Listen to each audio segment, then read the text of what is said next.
Give the floor to the distinguished youth delegate of Georgia.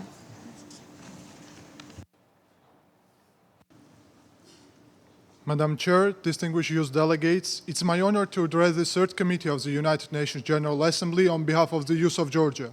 At the outset, I would like to thank the United Nations for its continuous efforts, including those through the UN Youth Delegate Program, to engage youth as a key partners, actors, and stakeholders for the achievement of the global goals.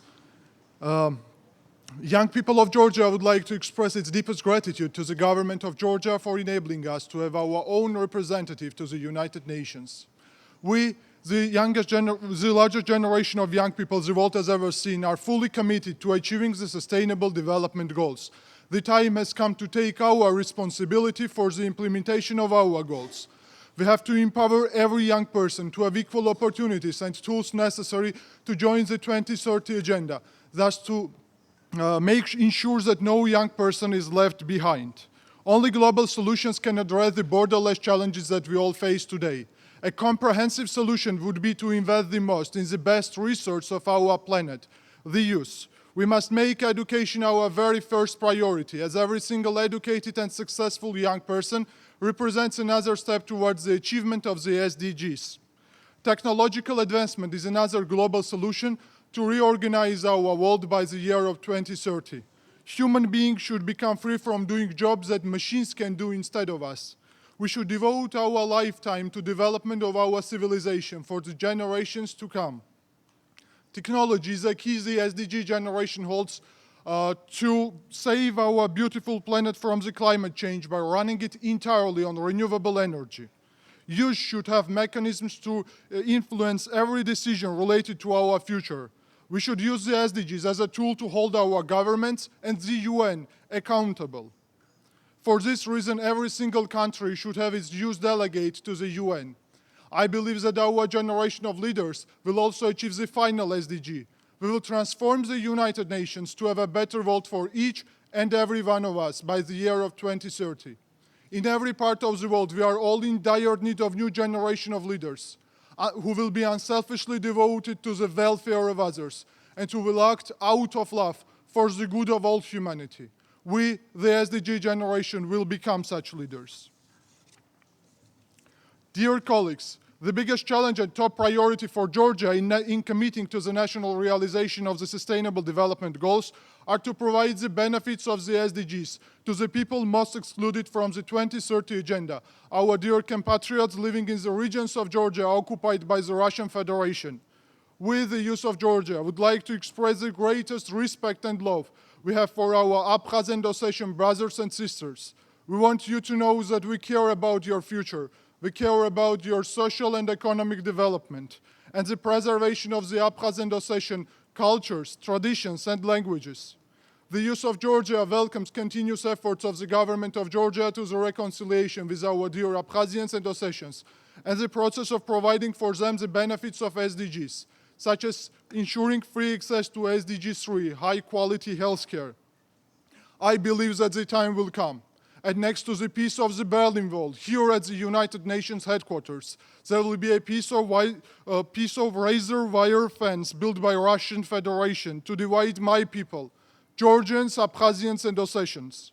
The answer of centuries-old brothers to these temporary barriers should be more direct communication with each other, finding ways towards constructive dialogue, cooperation, and communication, which leads us to our common, peaceful, prosperous, and sustainable future.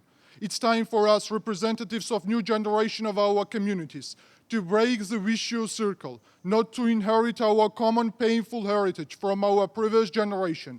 We, the youth of Georgia, are reaching out a hand of love, friendship, and brotherhood to you, our brotherly Abkhazian and Ossetian youth, and we are looking forward to shaking hands with you.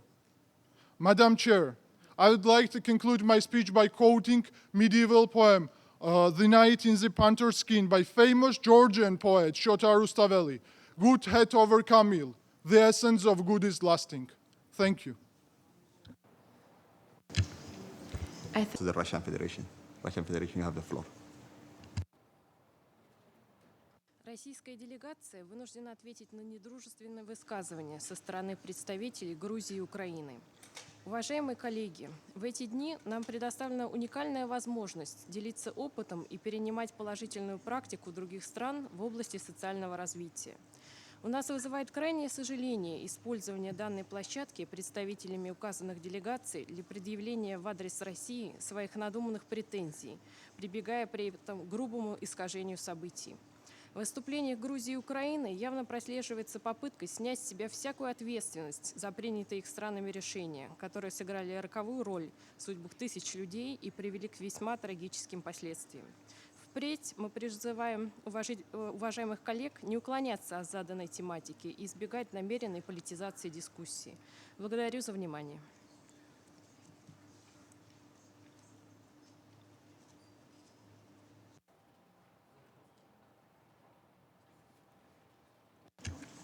I thank the Russian Federation. I now give the floor to the representative of Georgia. Georgia, you have the floor.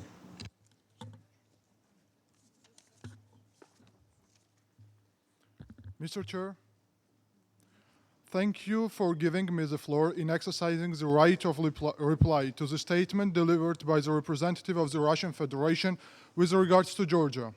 As we speak, Russia continues the policy of violating Georgia's sovereignty and territorial integrity by breaching United Nations Charter, norms and principles of the international law and the 12 August 2008 ceasefire agreement brokered by the European Union and the all United Nations Security Council resolutions on Georgia. Russia committed military aggression against Georgia in 2008, committed ethnic cleansing, and continues to occupy 20% of Georgia's territory. All those violations are duly documented by international organizations. Russia needs to start living to its obligation under international law. Moreover, Russia must fulfill its obligation under 12 August 2008 ceasefire agreement and allow internally displaced persons and refugees, including the youth, to return to the places of origin in safety and dignity. I thank you. I thank the representative of Georgia. I